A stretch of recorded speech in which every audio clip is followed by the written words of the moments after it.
Okay, bike farmers, we have a complete bike here. That said, it's far from perfect. There's a few things I need to do before I go on my overnighter this weekend. What I'm gonna do now is just to get through the weekend. I have some adjustable stems, which is super corny and cheesy, but it'll get me in a more comfortable position to ride 140 miles this weekend or whatever it ends up being. I think when I get all this taken apart, I'm going to just kind of put this in the vise and start bending it into shape and see if I can bring this down a few inches. It's steel, so it bends. I probably won't do that while I'm filming. I'm just gonna work on it on my own and put it back together and show you. I'm excited. There's still a few things we gotta do, put on some bottle cages and that sort of thing. I'm gonna give it one thumbs up and one thumbs down at this point, but we're gonna go.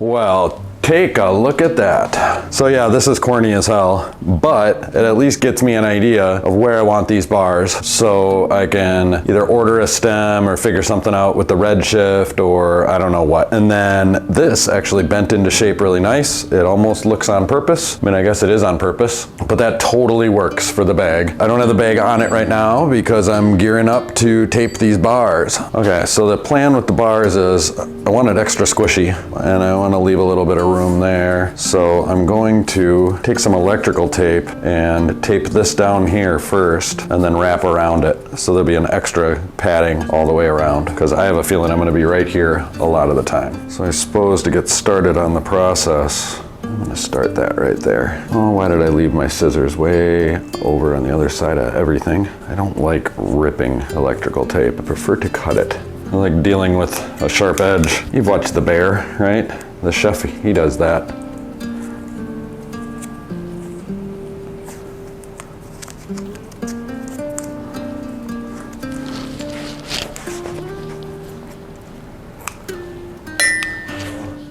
I don't have a real solid plan here, so I'm gonna wing it. I think I want to wrap all the way around up in here too. Just give everything a nice soft feel. All right, I think I've got plenty of tape.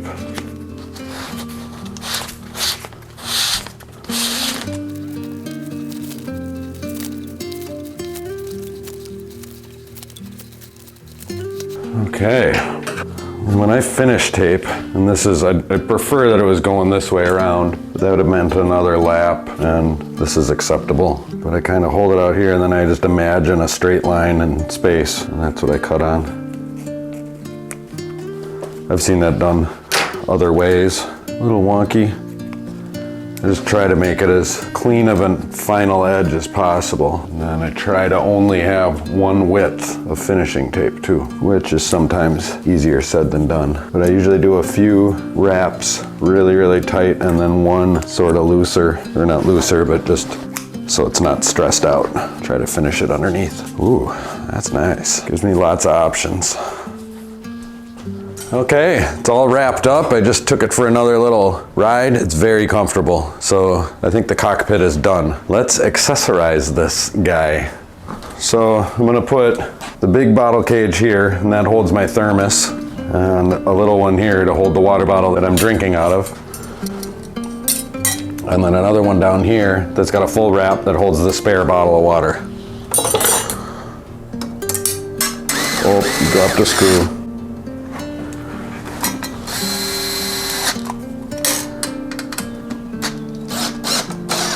Uh-oh, cross-threaded. That's the risk you run using the power tools.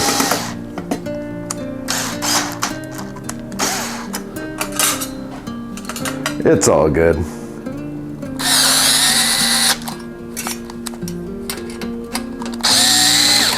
Okay, and I have a frame bag here, a half frame bag, again from Swift Industries. And that matches my rando bag, the OZ. I can't remember what they call this. I think I call it a half pack, maybe.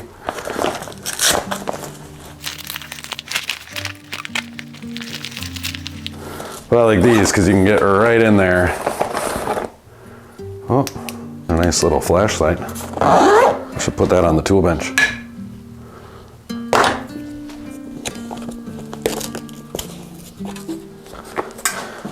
How about that? Shaping up. I think for good measure and for prosperity, and I don't know what other reasons. Go ahead and throw the handlebar bag back on. There's a better way to do it, but for demonstration purposes, I'll just throw it on there like that. This is always nice.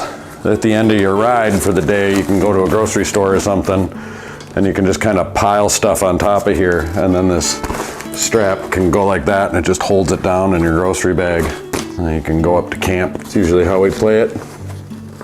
Everything moves pretty good. Eventually, I think I might have a fender hooked up to this, but for now, this is where I'm gonna put my light.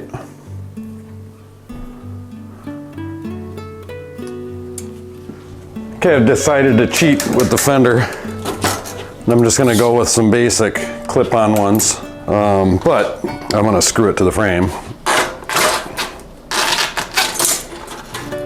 I pre-drilled a hole in this one, and I have the bolt hole underneath the brake bridge here, and I just kind of mocked it up, and I think it's gonna work great. In theory, shouldn't be a problem.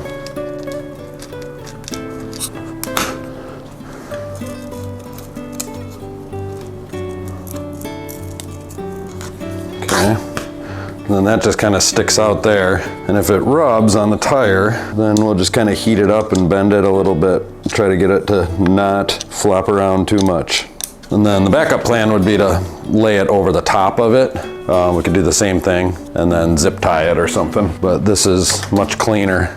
So I hope it works. There's only one way to find out.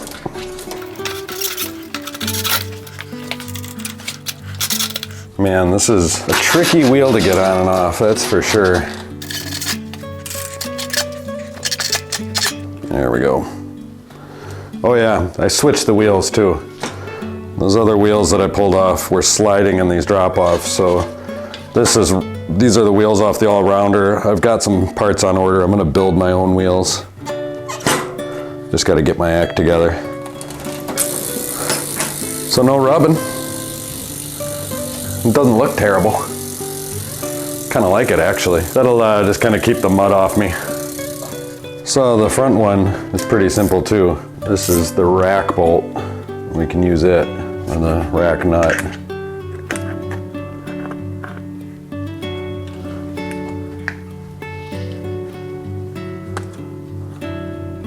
Not sure if I'll have to do any bending of brackets yet, but try it as is, see how we go from there.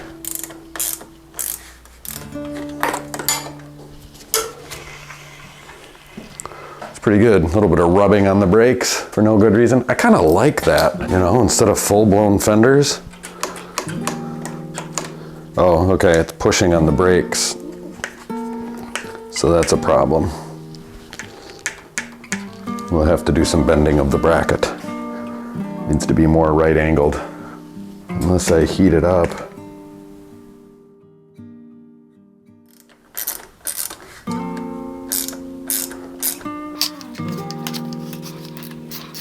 All right, we're gonna slide it down.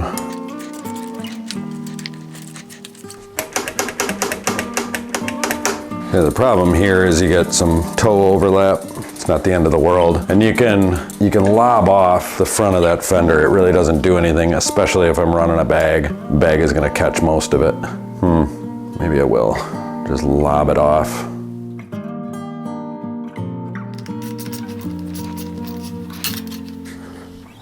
There. Was it lobbed off? No interference with that brake. And way less toe overlap. You know, better line. That's pretty good. Okay, fenders, frame bag, front bag. So for bikepacking, I have oh, what do you call it? One of the big saddlebag things. It's not really, it's a dry bag holder with a dry bag. And then up front here, I have little problem solver bow ties that I'm going to install, and we can just strap dry bags to the fork. So we'll do that now. And I'm really curious to see how this turns out. So I've used this system in the past, and it's done well for me.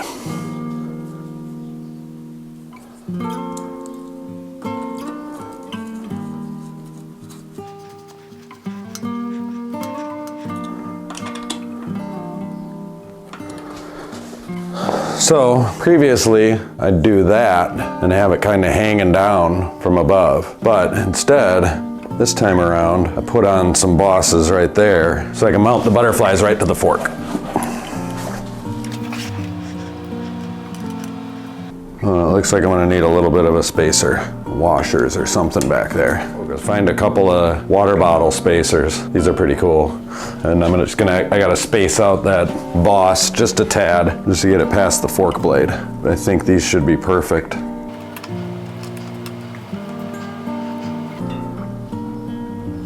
Yeah, good and tight. And then just with voile or voila straps, you can just attach a dry bag right to the side of your bike. It's the simplest way that I know of to do it.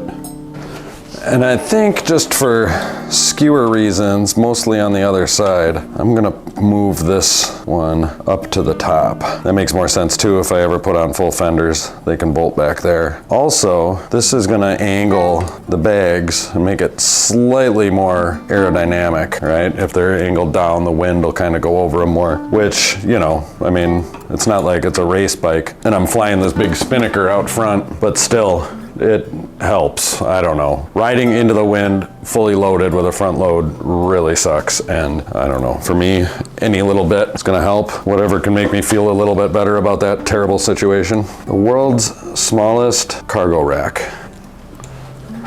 There you have it. Pretty cool.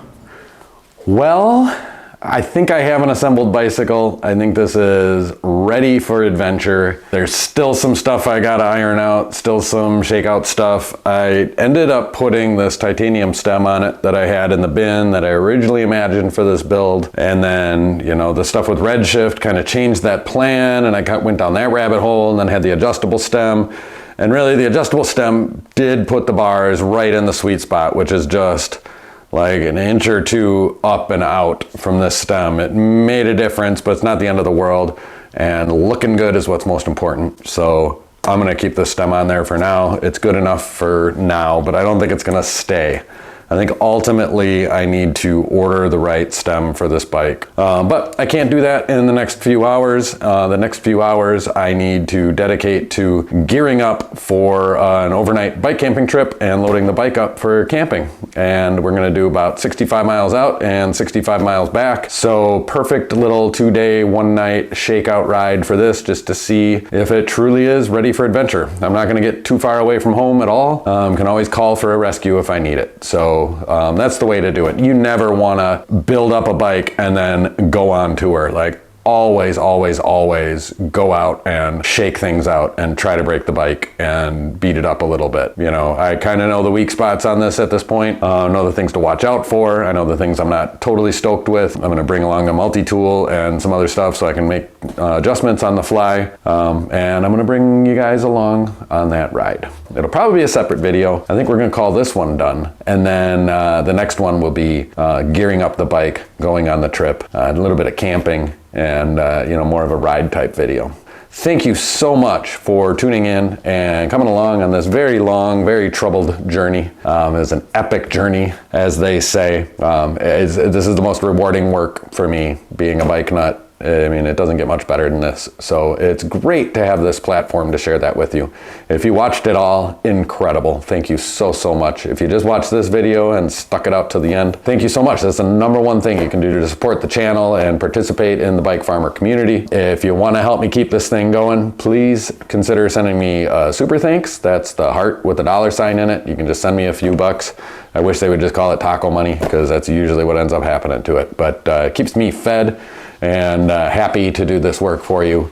Or consider a sustainable monthly membership. That is really nice to know there's guaranteed X number of dollars coming every month. I'm growing that membership. I think we're up to 50-ish. I think the bigger channels have 1,000 or more, and that's just really what keeps them going. So please become a member. You can do that right here in YouTube. It's like Patreon, but you don't have to go to another platform. So it's all right here. But that really helps. Now for yourself, the number one thing you can do is click that notification bell so you and your bike can stay tuned.